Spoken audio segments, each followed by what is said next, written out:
नमस्कार, मैं हूं रमेश अवस्थी। समय संवाद के इस कार्यक्रम में आप सभी का स्वागत है। आज हमारे साथ हैं हमारी एक विशेष मेहमान, केंद्रीय महिला बाल विकास मंत्री कृष्णा राज जी। संघर्ष से राजनीति करके आसमान की बुलंदियों पर कैसे पहुंचा जाता है, इसका सीधा साधा उदाहरण है कृष्णा राज जी। इससे पहले कि हम उनसे बातचीत का सिलसिला आगे बढ़ाएं, आइए जान लेते हैं उनके राजनीतिक सफर के बारे में।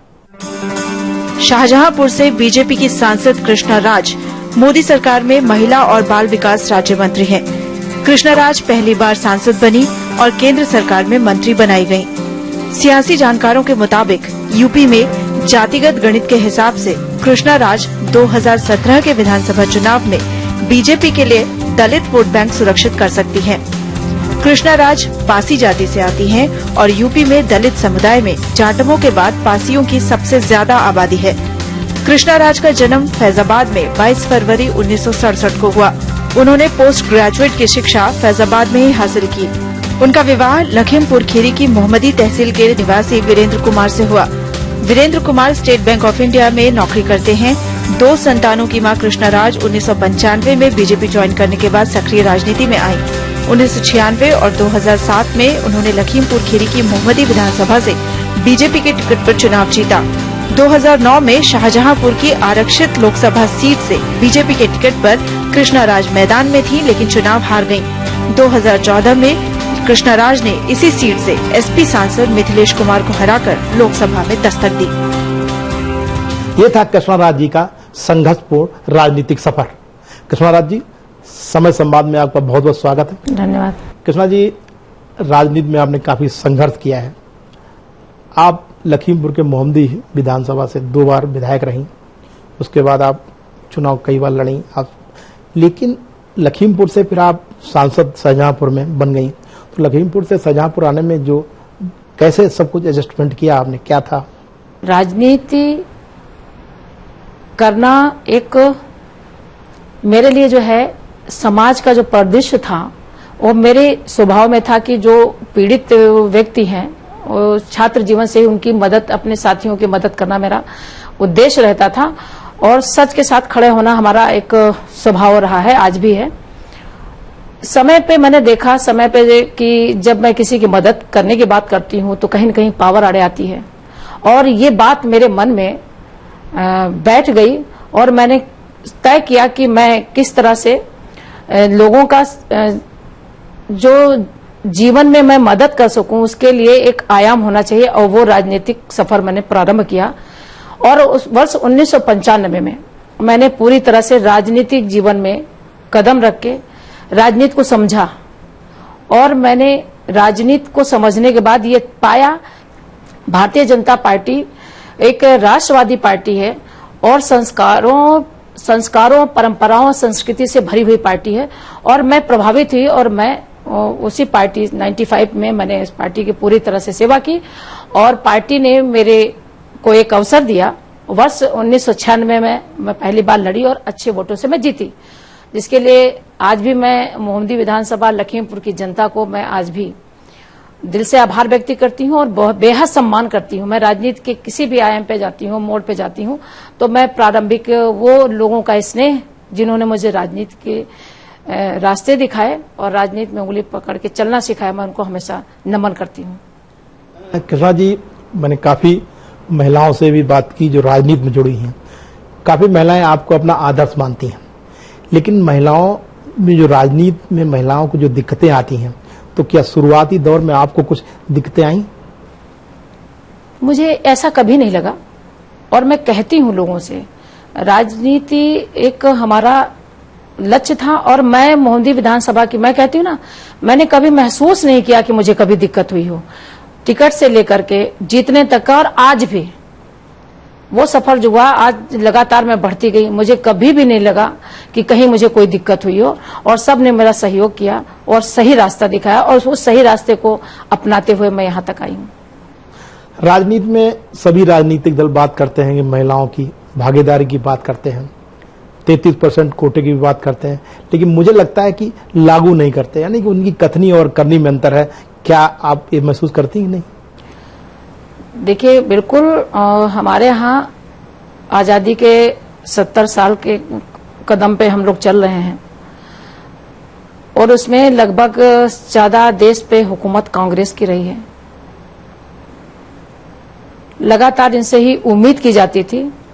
निश्चित तौर पे हम ये कह सकते हैं कि हमारी पूरी देश में हमारी सरकार है और खुशी इस बात की है कि आज सबसे पहले प्रारंभ हमारे माननीय प्रधानमंत्री जी ने शुरुआत की और आज सदन में देखेंगे सबसे ज्यादा पहली बार शायद महिलाएं हैं तो भारतीय जनता पार्टी की इस सरकार में, मोदी जी की सरकार में।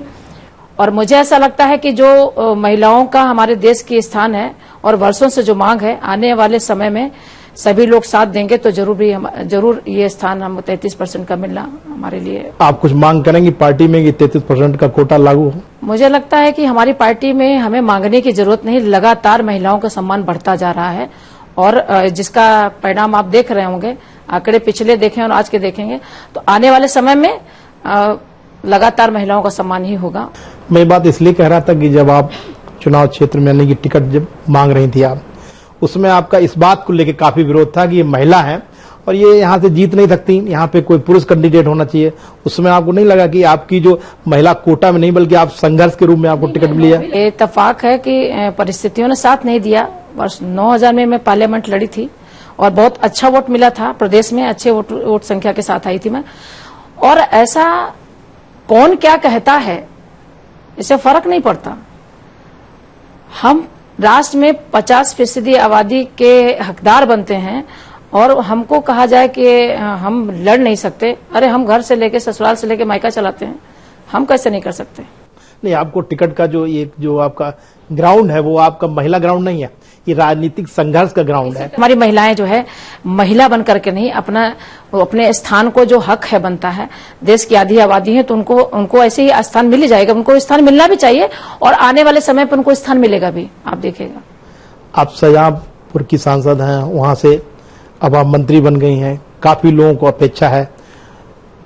जितेंद्र प्रसाद जी का ये लोकसभा क्षेत्र रहा है, लोगों का ये कहना है कि जितेंद्र प्रसाद जी ने वहां काफी विकास कराया और तो वहां की लोगों को अपेक्षा बहुत ज्यादा है आपसे। तो क्या आपकी योजनाएं हैं उस क्षेत्र के विकास के लिए? मैंने कहा ना कि इतने वर्षों तक कांग्रेस का ही, वैसे ये सच बात है कि संसदीय क्षेत्र मेरा कांग्रेस पृष्ठभूमि का रहा है और वहां पे देश की सरकार और प्रदेश की सरकार जब पहले चला करती थी एक साथ, तो विकास तो अब तक इतना हो जाना चाहिए था कि कहीं कुछ रही नहीं जाना चाहिए। आज भी लेकिन देख रहे हैं हम कि उसी स्थान पे खड़े होकर के हमारा ये विकास नहीं हुआ, हमारा वो विकास नहीं। तो मैं जानना चाहती हूँ 60 वर्षों में जब इतना विकास हुआ तो आज मांग क्यों उसी तरह से बरकरार है? आज भी हम शिक्षा क्षेत्र में पिछड़े हैं, आज भी हमारी जो स्वास्थ्य जो जीवन में महत्व रखता है, स्वास्थ्य में हम सुविधाओं में हम पिछड़े हुए हैं, हम पेयजल में पिछड़े हुए, मूलभूत जो भी मेरी आवश्यकताएं, आज भी गरीब के सर पे छत नहीं है। वो कौन सी नीति अब तक बनती रही है जिसके कारण आज भी आवाम जो है त्राही कर रही है? शाहजहांपुर में एक थर्मल पावर प्लांट है, लोगों को अपेक्षा रहती है बिजली की, लेकिन वहां के लोगों को भी बिजली नहीं मिलती है। जी, ये जो है थर्मल पावर जब बना था तो कायदे में ये कृषि योग्य भूमि पर बना है, ये गलत बना हुआ है। मैं आज कहती हूँ ये यहाँ पे बनना नहीं चाहिए था। यहाँ पे इतना जबरदस्त पोल्यूशन हो रहा है कि वहाँ की जनता परेशान है। तापमान बहुत ज्यादा बढ़ जाता है, नदियों का पानी सूखा हुआ है। जिसने भी यहाँ पे बनाया है वो उसकी अपनी नहीं होगी, लेकिन मेरे विचार से ये स्थान उचित नहीं था।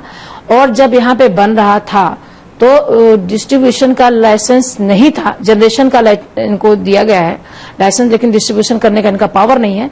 तो कम से कम ये क्लास पढ़ना चाहिए था कि जिस शहर में आप स्थापित कर रहे हैं घनी आबादी के बीच में, तो कम से कम उस जिले को तो लाइट देना ही चाहिए था। लेकिन वो तत्कालीन जो भी नीतियां थी वो शाहजहांपुर के हित में नहीं थी। तो क्या इसको आप बंद कराने के लिए प्रयास कर रही हैं कि ये बंद होना चाहिए? ये वहाँ की जनता मैं बंद कराने की बात तो क्या करूंगी, लेकिन मैं इतना जरूर करूंगी कि इनको शाहजहांपुर की जनता को जिले से पूरी लाइट उपलब्ध करानी चाहिए, ये नैतिकता कहती है। जहाँ गन्ना शोध संस्थान भी है, उसके लिए यूनिवर्सिटी की बातचीत चलती रही है, काफी उनके पास जगह भी है। मुझे लगता है कि उस पर भी कुछ प्रयास आपने किए? मैंने किया है और लगभग 200-250 एकड़ ये जमीन शाहजहांपुर के अलावा भी मोहम्मदी गोला रोड पे है हमारे है गन्ना शोध संस्थान का, और बहुत अच्छी अच्छी प्रजातियों का हमेशा रिसर्च होता है। बहुत एग्रीकल्चर उर्वरक भूमि है और एग्रीकल्चर यूनिवर्सिटी होनी चाहिए। यूं भी होनी चाहिए कि यूपी का सबसे बड़ी मंडी जो है शाहजहांपुर की पुवाया ही है। बहुत ज्यादा वहां पे जो किसानों का उत्पादन का जो टैक्स होता है वो मेरे ख्याल से शाहजहांपुर से ज्यादा मिलता है और गन्ने का बहुत अच्छा खेती होती है। यहाँ पर हम लेते हैं छोटा सा ब्रेक के बाद फिर हाजिर होते हैं। हमारी बातचीत का सिलसिला जारी रहेगा।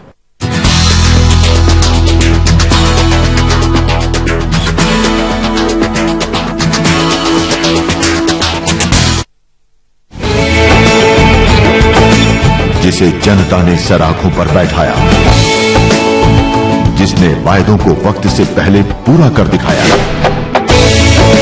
विकास के 4 सालों में दशकों का सफर, जमीन से शिखर तक बुलंदियों का सफर, कसौटी पर 4 साल।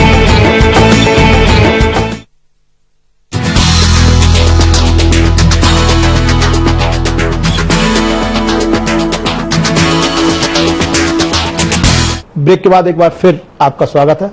कृष्णा जी, अभी बात कर रहे थे हम विकास की, शाहजहांपुर की विकास की बात हो रही थी। तो शाहजहांपुर में काफी दिनों से मांग उठती रही है रेलवे के लिए कि शाहजहांपुर से वाया फर्रुखाबाद कानपुर एक रेलवे लाइन हो।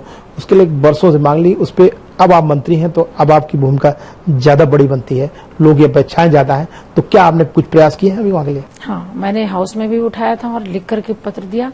और आप पिछले बजट सेशन में ग्वालियर टू शाहजहांपुर बाया फतेहगढ़ होते हुए उसका बजट भी एलोकेट हो गया है। फर्रुखाबाद मैलानी का जो सर्वे होता था, सर्वे में हमेशा ध्यान नहीं दिया जाता था, वो निगेटिव सर्वे जाया करता था।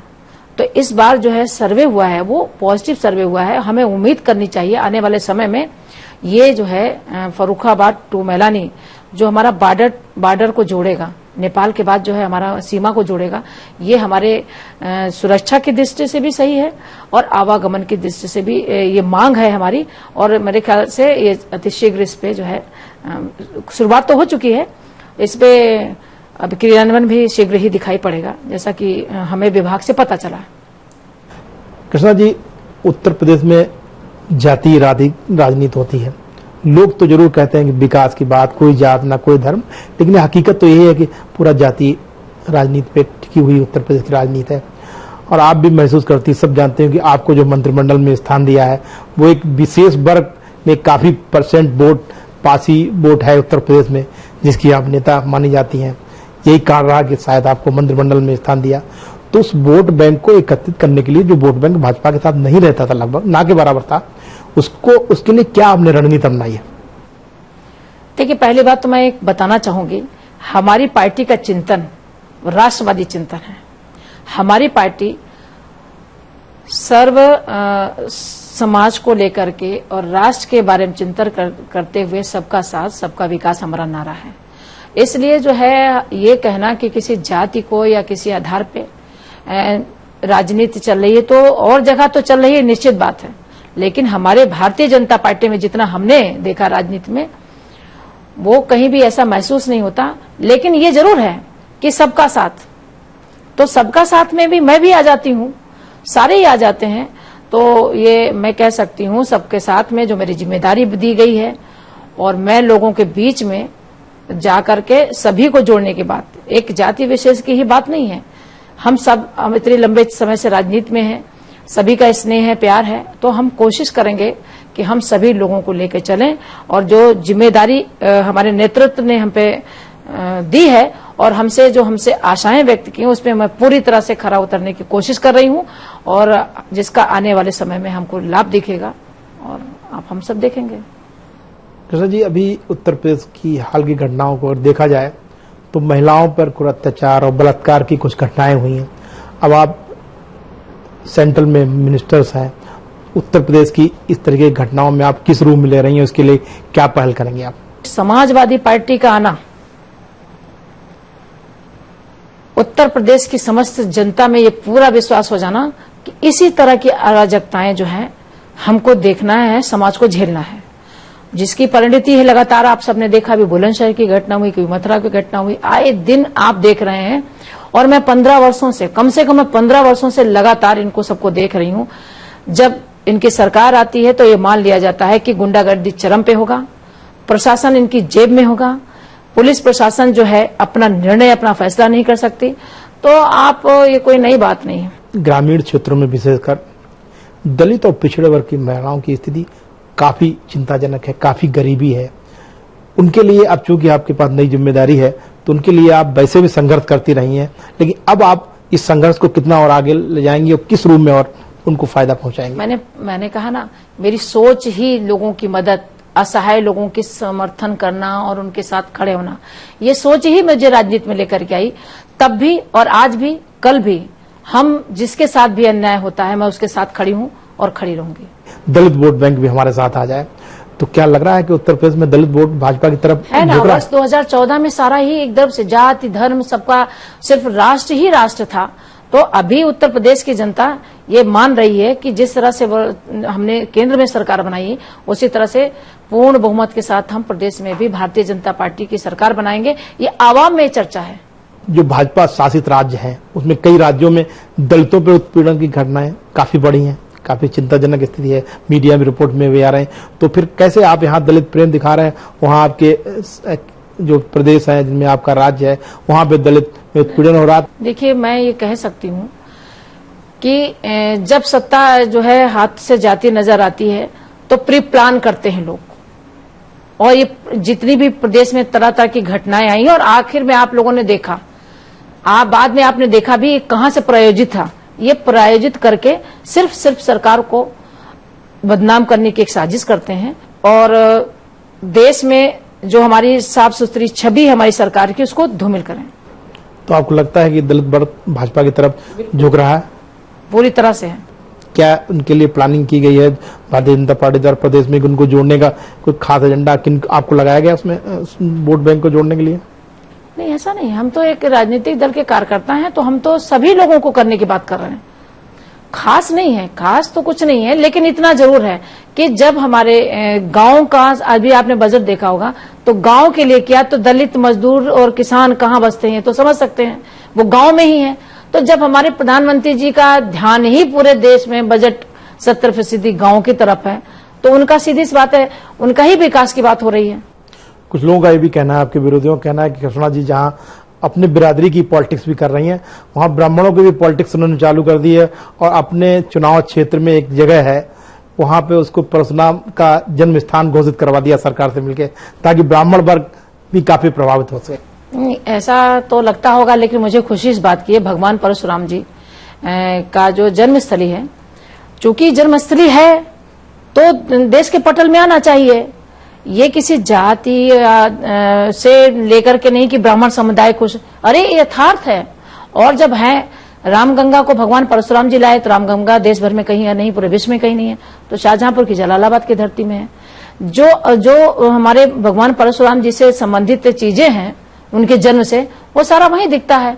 तो मैंने एक प्रयास किया और पर्यटन की दृष्टि में देश के विश्व के पटल पे वो हमारा क्षेत्र आया, मुझे गौरव महसूस हो रहा है। तो इसमें जाति कहाँ आती है? और भगवान तो भगवान सभी को होते हैं, किसी जाति विशेष के होते ही नहीं है। तो सभी धर्म के लोग और सभी जाति के लोग उनको श्रद्धा से पूजते हैं। उत्तर प्रदेश में आपका जो चुनावी मुद्दा है, जैसे कि अभी अखिलेश यादव सरकार ने कहा कि हम सबको स्मार्टफोन देंगे, तो इस तरीके का आपका कोई एजेंडा है क्या? भारतीय जनता पार्टी की प्लानिंग है चुनाव को लेके? क्या उनका मुद्दा रहेगा आगे? तो कुछ प्लानिंग चल रही है चुनाव को लेकर? देखिए, ये सरकार में बैठे हुए लोग हैं, इनको हर 5 साल बाद पूरे प्रदेश की जनता को पूरी तरह से त्रस्त करके, विकास को ध्वस्त करके, जनता को लूट करके फिर ये खैरात बांटने की बात करते हैं। हमारी सरकार और हमारी पार्टी का ऐसा कोई एजेंडा नहीं है। सबको समृद्धशाली बनाना मात्र हमारा एजेंडा है। तो क्या एजेंडा रहेगा आपका? विकास का एजेंडा रहेगा, भ्रष्टाचार विरोधी सरकार का एजेंडा रहेगा, या फिर वही पुराना एजेंडा कि रामलला हम आएंगे फिर मंदिर ही बनाएंगे? विकास का हमारा एजेंडा है। और जो आप बात कर रहे हैं क्योंकि बहुत वर्षों से ये कोर्ट के अधीन है, तो ये तो कोर्ट फैसला करेगा, हम लोगों को बोलने का कोई मतलब ही नहीं है। ये हमारा राष्ट्रीय मुद्दा है, इसमें कोई वो नहीं है, हमारा विकास है। और उत्तर प्रदेश, देश का जितना भी धन जा रहा है ये हम लोग महसूस कर रहे हैं। देश का प्रदेश के लिए जितना भी धन जा रहा है, ये एक संघीय व्यवस्था है कि हम पैसा देते हैं और इम्प्लीमेंट एजेंसी स्टेट होती है। और मैं उत्तर प्रदेश से आती हूँ, उत्तर प्रदेश का पूरा धन भ्रष्टाचार की, जो भारत सरकार का पैसा है, वो क्रियान्वयन न होने के कारण भ्रष्टाचार की भेंट चढ़ रहा। तो राम मंदिर का मुद्दा ये माने कि भारतीय जनता पार्टी भूल गई या इस चुनाव में? मैंने कहा कि इसमें जो कोर्ट के अधीन है तो कोर्ट फैसला करेगा, और हम पूरे देश के लोगों को या पूरे विश्व के लोगों को इस चीज को माननीय सर्वोच्च न्यायालय की बात को हम लोग को स्वीकार करते हैं और करते रहेंगे। यह सब देखा गया कि भारतीय जनता पार्टी भले ही इस मुद्दे को भूल जाए या न उठाए, तो विपक्ष इस मुद्दे को उठाने लगता है कि अब भारतीय जनता पार्टी मंदिर को भूल गई। पहले मंदिर की बात करती तो विपक्ष इसको उठाने लगता है, विपक्ष उठा रहा है कि भारतीय जनता पार्टी मुद्दे को क्यों नहीं उठा रही। ये मुद्दा कहाँ है? ये कोई मुद्दा नहीं है, ये हमारी आस्था है। और ये आस्था है, और आस्था है और मंदिर है, वहां पे लोग दर्शन करने क्या जाते हैं। अब वो अलग बात है कि समय समय पे भव्यता दिव्यता कितना कोई कर पाएगा, मंदिर को तो नकार नहीं सकते। अब उसमें क्या जड़ा जाएगा समय समय पे, वो तो समय बताएगा। यहाँ पर हम लेते हैं छोटा सा ब्रेक के बाद फिर हाजिर होते हैं। कृष्णा राज जी से हमारी बातचीत का सिलसिला जारी रहेगा।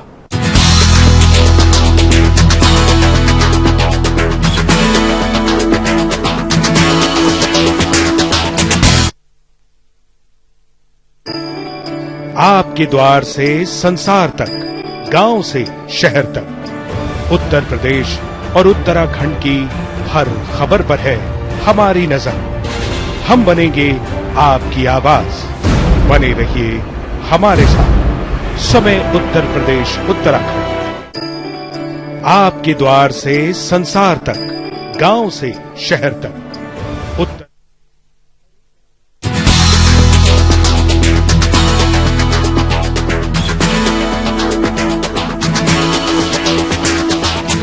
ब्रेक के बाद एक बार फिर आपका स्वागत है। हमारे साथ हैं कृष्णा राज जी।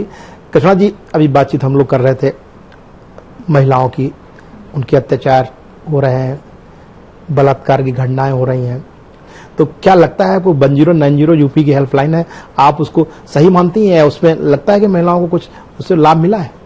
एक प्रयास जो जरूर किया है, लेकिन ये जैसे बुलंदशहर की घटना, ऐसी घटना ने तो हम लोगों को झकझोर के रख दिया।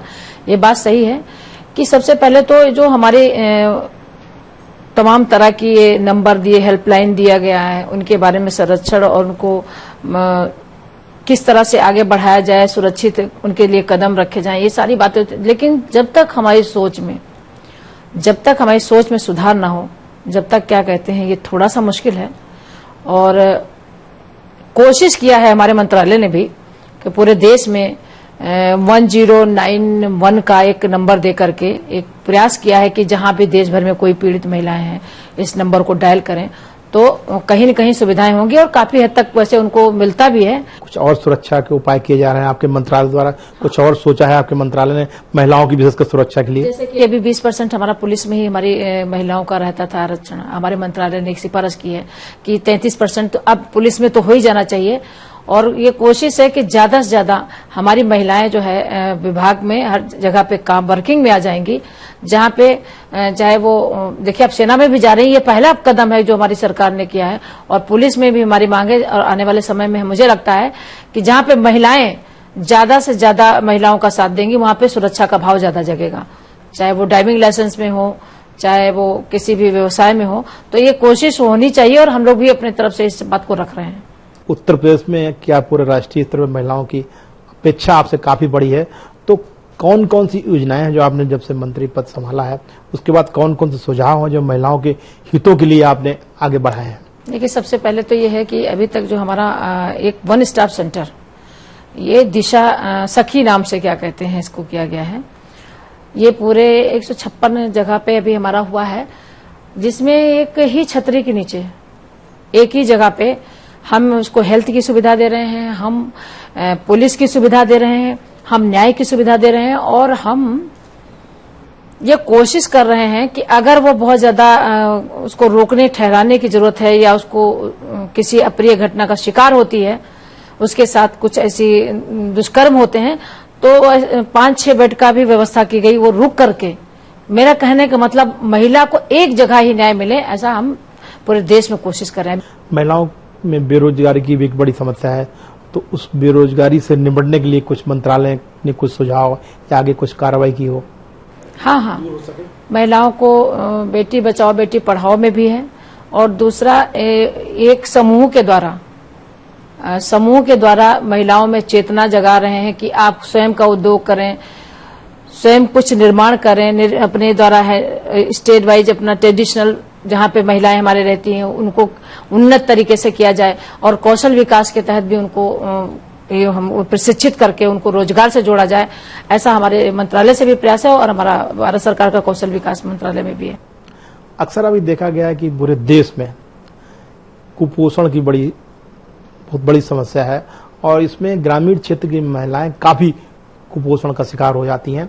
तो उस कुपोषण को रोकने के लिए कुछ मंत्रालय ने प्रयास किए हैं? कुपोषित बच्चे भारत का भविष्य बनेंगे, ये भारत के लिए ठीक नहीं होगा, और हमारा मंत्रालय इस पे चिंतित है और भारत सरकार भी चिंतित है। अभी हमारे विभाग का सबसे बड़ा कार्यक्रम ICDS है, जिससे कुपोषण को माँ ही स्वस्थ बच्चे को जन्म देती है।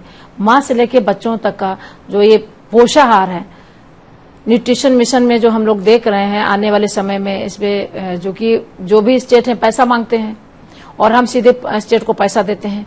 और जैसे मैं उत्तर प्रदेश से आती हूँ, आज उत्तर प्रदेश में जब आप जमीन पे हम देखते हैं और पता चलता है कि जो पोषाहार मिल रहा है शायद हमारे जानवर खा रहे हैं। ये हमारा दुर्भाग्य है कि संवेदनहीनता की 50% हमारी आबादी और 25% हमारे बच्चे, 75% आबादी देश की, जिनके बारे में इतना अच्छा हमारा योजना चल रही है और पैसा भी जा रहा है, लेकिन उनको उचित आहार नहीं मिल रहा। और मैं इसके लिए सिर्फ राज्यों का जिम्मेदार मानती हूं, क्योंकि वो अपने अनुसार पैसा मांगते हैं कि हमारे कितनी आवश्यकता है, कितने कुपोषित महिलाएं हैं, कितने कुपोषित बच्चे हैं, और उतना भारत सरकार पैसा देती है।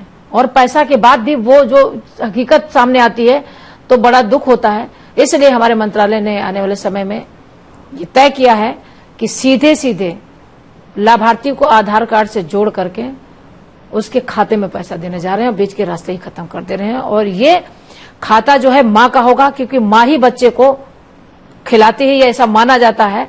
माँ से अच्छा कोई नहीं कर सकता है, और माँ के ही खाते में हम सारा पैसा दे रहे हैं। उत्तर प्रदेश में जिस तरीके से राजनीति अब गर्मा गई है, प्रदेश का चुनाव बहुत जल्दी होने वाला है, तो क्या लगता है अभी तक सभी पार्टियों ने अपने दलों के मुख्यमंत्री के रूप में चेहरे घोषित कर दिए हैं, लेकिन भारतीय जनता पार्टी ने अभी कोई चेहरा नहीं घोषित किया। क्या रणनीति है आप लोगों की? देखिए, हमारी पार्टी जो है ना, राष्ट्रवादी पार्टी, मैंने कहा ना, सबको लेके चलने वाली, राष्ट्र का चिंतन करने वाली पार्टी है। और जब सब रहते हैं तो उनका, हमारे यहाँ का एक प्रतीक है कमल, हमारा चिन्ह, उसी को लेकर के हर एक कार्यकर्ता, चाहे वो छोटा हो चाहे बड़ा हो, वो उसी कमल का प्रतीक मानकर वही हमारा जो है होता है, और उसी को लेकर के हम लोग मैदान में उतरते हैं, और आगे भी हम देखेंगे। ऐसा माना जा रहा है कि कोई मुख्यमंत्री का ऐसा कोई चेहरा नहीं दिख रहा है भारतीय जनता पार्टी को, इसलिए वो इसको घोषित नहीं कर पा रहे हैं। तो हमारा चेहरा सदैव कमल रहा है और कमल ही आगे रहेगा। निमित्त मात्र मुख्यमंत्री हुआ करते थे, और लेकिन हमारा चेहरा हमेशा कमल के अलावा हमारा कोई चेहरा नहीं। क्या आपको लगता था कि जिस तरीके से मंत्रिमंडल का विस्तार हुआ, उस मंत्रिमंडल के विस्तार में अंत तक आपका नाम नहीं था, या था तो आपको जानकारी? क्या लगता था पहले इसके प्लान थी, आपको जानकारी थी, या अचानक आपको पता लगा? और जब पता लगा तो कैसा महसूस किया आपने? देखिए, मैंने कहा ना कि मैं प्रारंभ से ही भारतीय जनता पार्टी की कार्यकर्ता रही हूँ। कार्यकर्ता होने के नाते सिर्फ कार्यकर्ता का बोध था, तब भी था, आज भी कार्यकर्ता का ही बोध है। कुछ भी ऐसा नहीं लगा। जिम्मेदारियां मिलती गई, जिम्मेदारियां निभाते जा रहे हैं, और मैं कोशिश ये करती हूँ कि जो नेतृत्व उम्मीद करता है उस पर मैं पूरी तरह से खरा उतरूं। तो आपको पता था कि हमें मंत्रिमंडल मिल रहा है? मैंने कहा नहीं, सोचने का विषय ही नहीं था। मुझे पता होता तो भी बात थी, और नहीं पता तो भी हम कार्यकर्ता, और पता हो गया तो भी कार्यकर्ता। तो हम तो कार्यकर्ता भाव से चल रहे हैं, तो इसलिए कोई विषय ही नहीं है इसमें। ये थी कृष्णा राज जी, आपका कहना है कि उत्तर प्रदेश में अगला मुख्यमंत्री भारतीय जनता पार्टी का होगा। भारतीय जनता पार्टी को सभी जातियों का पूर्ण समर्थन मिल रहा है। आज इस कार्यक्रम में इतना ही। मुझे दीजिए इजाजत। आगे की खबरों के लिए देखते रहिए समय यूपी उत्तराखंड। सहारा प्रणाम।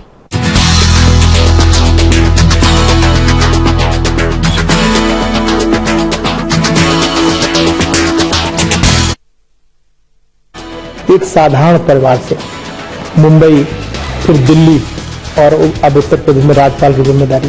देखिए, राजनीति में तो मैं मुंबई में आने के बाद हुआ। मैं मुंबई का भारतीय जनसंघ का संगठन मंत्री बना और हमारा संकेत था कि चुनाव नहीं लड़ना, लेकिन देश की सेवा के लिए, सामाजिक काम के लिए मैंने वो स्वीकार किया था। उस समय आपने कहा था कि गोविंदा जी ने मुझे इसलिए हरा दिया कि और इसके पीछे दाऊद इब्राहिम का पैसा था, उससे मिलकर मुझे हराया गया। मैं हार गया, ये बात तो सही है। और दाऊद की और गोविंदा जी की बचपन की पहचान थी और इसलिए दाऊद के पास जो तंत्र है उसका उन्होंने उपयोग किया, लेकिन पैसे के कारण मैं नहीं हारा। वो जो एक दहशत बनाई जाती है और दहशत के कारण मैं हार गया। देखिए मेरे साथ समय संवाद।